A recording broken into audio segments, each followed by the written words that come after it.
Sur les ondes de Signe FM 96.7, c'est l'heure de la chronique sportive avec Jérémy Camira. Toffoli propulse les Canadiens en demi-finale. On a 17h45 minutes et ce soir, c'est soir de match et pour en parler, j'ai au téléphone mon collaborateur sportif, Jérémy Camira. Bonsoir. Salut, ça va bien? Ça va très bien, merci. Ce soir, les Canadiens affrontent les Pingouins de Pittsburgh et ça va être encore une fois un match difficile, Jérémy, alors que le Canadien, un de leurs meilleurs défenseurs en termes de points, Chris Wideman, ne sera pas là. Bon, pour une rare fois, on parle pas de blessé. C'est Chris Wideman qui sera un nouveau papa bientôt. Donc, c'est la raison de son absence. Jeff Petrie qui est day-to-day, donc on verra dans la période d'échauffement. Même chose pour Jake Evans. Tu t'attends à quoi du Canadien dans ce match-là? On dirait qu'on a perdu un peu la motivation. 6 victoires en beaucoup de parties. C'est difficile de se motiver pour ce match-là. À quoi tu t'attends? Ben, écoute, tu l'as mentionné, ça va être très difficile ce soir. Là, c'est depuis le début de la saison. C'est vrai qu'on parle de match en match et c'est difficile de trouver des points positifs chez le Canadien avec toutes les blessures, avec les contre-performances. Tu le mentionnais, c'est 6 victoires en à peu près 30 matchs. Le Canadien va disputer son 30e match ce soir, donc vraiment difficile de trouver des points positifs. En plus de ça, on se prend contre les Penguins de Pittsburgh. Évidemment, c'est une formation qui évoque quoi quand on en parle? Bien, évidemment, des succès. C'est Nick Crosby, Evgeny Malkin.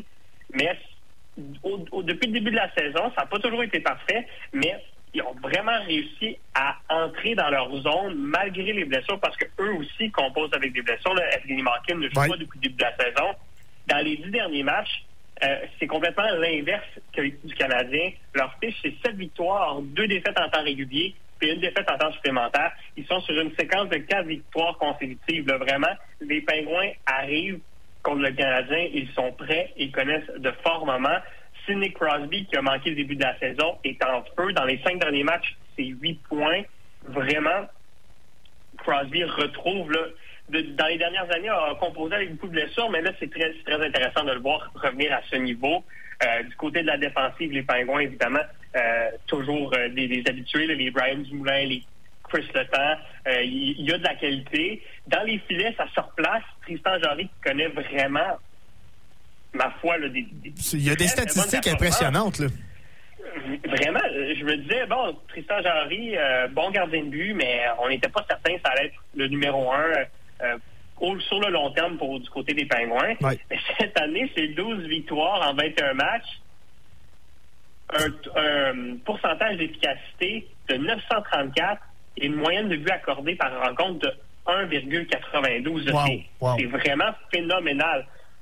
Fait que non seulement le gardien fait le travail, mais il est l'une des raisons pourquoi les Pingouins, ça va aussi bien cette année. Comme je le dis, par exemple, il y a quand même des blessures. Là, on parle d'Evgeny Malkin, mais surtout Jake Gensel, qui va rater la rencontre de ce soir. C'est le meilleur attaquant, c'est le meilleur joueur du côté des Pingouins depuis le début de la saison avec Le Temps et Jarry. Donc, malgré tout, ils réussissent à performer. C'est ce qui va être très difficile ce soir avec le Canadien, c'est qu'ils font face à une bonne formation qui a écopé des blessures depuis le début de l'année, mais réussi à trouver des succès et à être très, très, très performant. Donc, selon moi, là, ce que ça va prendre, c'est un apport, on le dit depuis le début de l'année et à chaque rencontre, mais c'est un apport de tout le monde.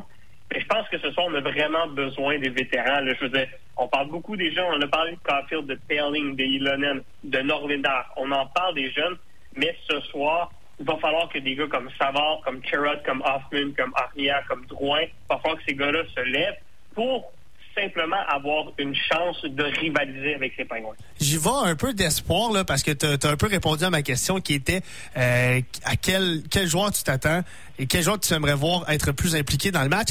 Mais selon toi, parce que j'ai eu d'espoir et je pense qu'il y a quelqu'un qui va sortir du lot ce soir pour le Canadien, on n'aura pas le choix, sinon ça va être très compliqué. Pour toi, quel joueur là va sortir? Est-ce que c'est Mike Hoffman avec une bonne performance, Jonathan Drouin avec un jeu qu'on le sent un peu plus impliqué parce que depuis quelques matchs, Jonathan Drouin, son implication, c'est plus difficile. Bon, dans une saison qui est perdante, c'est plus compliqué. Mais selon toi, qui va sortir du lot ce soir? Écoute, je pense que c'est le genre de rencontre qui pourrait être profitable à David Savard parce que il va faire face à de la bonne compétition sans que ce soit vraiment la meilleure offensive de la Ligue. Et puis, je pense que c'est une rencontre où il peut se rendre utile. Des gars comme Hoffman et Drouin vont produire sur l'avantage numérique la plupart du temps. Les Pingouins, c'est la meilleure équipe en infériorité numérique de la Ligue nationale depuis le début de saison. Donc, je pense que ça va être très difficile de contrer ça. Mais à l'inverse, les Pingouins, ça va pas très bien en avantage numérique. Donc, ça va être l'occasion pour un gars comme David Savard de peut-être s'imposer, de limiter les Crosby et compagnie en avantage numérique parce que ça va moins bien de ce côté-là. Puis peut-être d'être cette présence rassurante-là en défensive pour permettre à l'attaque de jouer un peu plus sereinement. On sait David Savard, c'est en montagne russe depuis le début de la saison. Ouais. Je pense que si on a un bon David Savard qui peut vraiment assurer une certaine prestance, je pense que ça peut donner une chance aux Canadiens là, de rivaliser avec les Penguins, peut-être même d'aller chercher quelques points. Excellent. Donc, qui dit soir de match, dit qui versus qui. Et ce soir, les Penguins affrontent les Canadiens. Donc, j'ai 3 petits duels pour toi, Jérémy. Est-ce que tu es prêt? Yes. Excellent. On y va avec 2 défenseurs offensifs. D'une part, un défenseur qui en arrache cette année, mais qui a quand même enligné là, depuis qu'il est avec le Canadien, je dirais 4 à 5 bonnes saisons d'affilée. Le défenseur Jeff Petrie contre un autre défenseur droitier, même âge, tout aussi offensif, si ce n'est pas un peu plus, Christopher Letang. C'est un très, très bon duel parce que vraiment, c'est 2 excellents défenseurs. Il y a quelques années, j'avais l'impression que la carrière de Christopher Letang était un peu sur la pente descendante. Beaucoup de blessures. On se demandait, à quel moment ça va s'arrêter. Mais il revient en force depuis 2 ou 3 saisons. Vraiment, il est le général de cette équipe-là. Puis on n'a vraiment pas l'impression que l'âge lui fait de l'effet. Du côté de Jeff Petrie, tu l'as mentionné, il a donné 4, 5, 6 bonnes saisons aux Canadiens, des saisons extraordinaires. Mais cette année, c'est très difficile. Je pense que Christopher Letang, dans le style qu'il joue, dans ses capacités, peut peut-être être plus profitable à son équipe sur le long terme. Mais si on parle de cette saison, si on parle d'un match ce soir, c'est sûr et certain que je dois y aller avec Christopher Letang. Il est vraiment, vraiment exceptionnel avec les Penguins depuis le début de l'année. Exact. Et Jeff Petrie, on en parle vraiment souvent. Là, c'est une saison complètement à oublier jusqu'à présent. Deuxième duel, c'est un duel plus défensif, homme à tout faire. Joel Armia contre Danton Heinen. Écoute, Danton Heinen, ça n'a pas été nécessairement évident depuis qu'il est arrivé dans la Ligue nationale, passé par Boston, passé avec les Ducks. Mais là, cette année, quand même, 13 points en 27 matchs. Et il trouve sa niche avec les Penguins de Pittsburgh. Et c'est toujours plaisant de voir des joueurs quand même s'établir avec une équipe. On l'espère pour le long terme. Joel Armia, tu parlais d'une saison oubliée pour Jeff Petrie. C'est le même cas pour Joel Armia. Vraiment des performances décevantes. On savait que la constance n'était probablement pas sa force. Mais là, c'est très, très, très difficile. J'ai pas en mémoire un match où Armia va faire une bonne performance. Je pense que Heinen se plaît bien avec les Penguins. J'y vais avec le 43 des Pens. Exactement. Et jusqu'à quand on va avoir la patience avec Joel Armia qui, cette année, là, on s'attendait quand même à une bonne saison. C'est seulement 5 points en 27 matchs. C'est très, très, très difficile. On termine ça avec un duel de gardiens parce que tu l'as mentionné tantôt. Jake Allen contre Tristan Jarry qui, ma foi, là, va très, très bien avec les Pingouins. Là. Écoute, Jake Allen fait vraiment... Je trouve qu'on sous-estime beaucoup avec les Canadiens parce que c'est tellement une situation compliquée pour lui présentement. Puis je trouve qu'il est constant, il apporte quelque chose à chaque match. Puis une règle d'or qu'on m'a toujours apprise avec les gardiens de but, c'est que pour avoir un bon match, faut que tu donnes à ton équipe une chance de gagner. Occupe-toi du premier arrêt, ton équipe va s'occuper du reste. Si tu donnes une chance à ton équipe de gagner chaque soir, tu es un bon gardien de but dans la Ligue nationale. Chez Karen, je trouve qu'il l'est la plupart du temps depuis le début de la saison. Évidemment, Tristan Jarry, avec ses performances, je peux pas ne pas y aller avec lui parce que c'est des performances dignes non seulement d'un gardien numéro 1, ce qu'il fait en ce moment, mais d'un des meilleurs gardiens de la Ligue. Là. C'est de toute beauté ce qu'il fait. La question, par exemple, c'est que Jake Allen, on l'a vu, c'est un vieux routier, c'est un gars qui s'est établi dans la Ligue nationale. Est-ce que Jarry va être en mesure de le faire et de maintenir un niveau de gardien numéro 1 sur le long terme? C'est la question que je me pose. Présentement, je te l'ai dit, le 35 des Pingouins est phénoménal. Oui, tout à fait. Il est tout feu, tout flamme, mais ça sera difficile là, de débranler sa confiance. Merci, Jérémy. Et on va passer au troisième et dernier sujet. Évidemment, j'en ai parlé beaucoup dans le fil de l'info ce soir, mais j'ai pas le choix d'en reparler parce que ça touche aussi la Ligue nationale, ça touche le sport en général. La COVID-19 cette année, là, on le sait, les joueurs sont majoritairement vaccinés, mais il y a des équipes qui sont affaiblies par la COVID. Bon, le Canadien, avec Sami Iko et Brendan Gallagher, en ont fait la preuve, mais il y a d'autres équipes là, que c'est beaucoup plus grave que ça. À quel point la COVID-19 là, peut venir jouer des tours à la Ligue nationale? Est-ce que tu crois qu'à un moment donné, il va falloir prendre une pause? Parce que là, on dirait que c'est exponentiel. Dans les 36 dernières heures, c'est 23 cas de COVID-19. C'est énorme.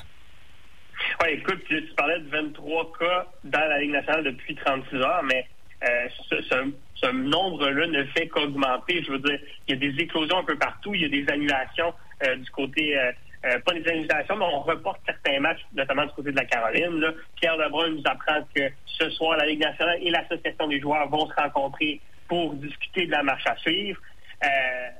On le voit partout dans le monde, il y a une recrudescence des cas de COVID. Ouais. C'est dommage. Mais à un certain moment, est-ce que la Ligue nationale va devoir mettre son pied à terre, notamment peut-être en Ontario, on va devoir refuser l'accès aux participants aux rencontres? Ce serait vraiment dommage, mais à un certain moment, je pense qu'on doit se poser la question. Et puis, on parlait des Olympiques il y a quelques semaines lors d'une des chroniques, puis on se demandait si... C'est inquiétant, là. C'est très inquiétant, parce qu'on se demandait est-ce que les joueurs vont y aller, puis à ce moment-là, c'était quand même, on était assez optimiste.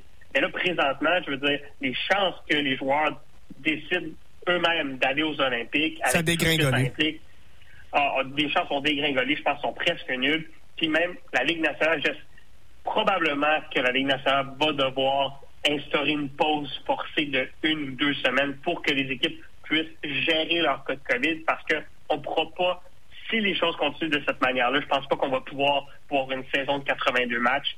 Je pense qu'il y a des équipes qui vont devoir jouer moins de rencontres. Est-ce que ça va être un calendrier écourté? Est-ce qu'on va miser sur le temps des fêtes pour apaiser le tout? Je ne sais pas, mais il va falloir que des actions soient prises parce qu'on ne peut pas y aller du statu quo. On le voit, les cas de COVID montent. Puis on ne doit pas attendre à ce qu'il y ait 32 éclosions dans la Ligue pour agir. Je pense qu'on doit être proactif du côté de la Ligue nationale. Exactement. Et déjà que les calendriers dans la Ligue nationale, là, c'est éreintant. Il y a des équipes qui jouent parfois avec un nombre de joueurs en deçà de 4 lignes ou de 3 paires de défenseurs. Et il y a des joueurs là, qui sont épuisés et tu veux pas arriver à l'épuisement pour des joueurs de la Ligue nationale. Jérémy, merci beaucoup pour tes commentaires. On se croise les doigts là, pour que la situation au niveau de la COVID, que ce soit dans le sport ou que ce soit dans notre quotidien, ça ralentisse un petit peu. Merci beaucoup, Jérémy. On se parle demain.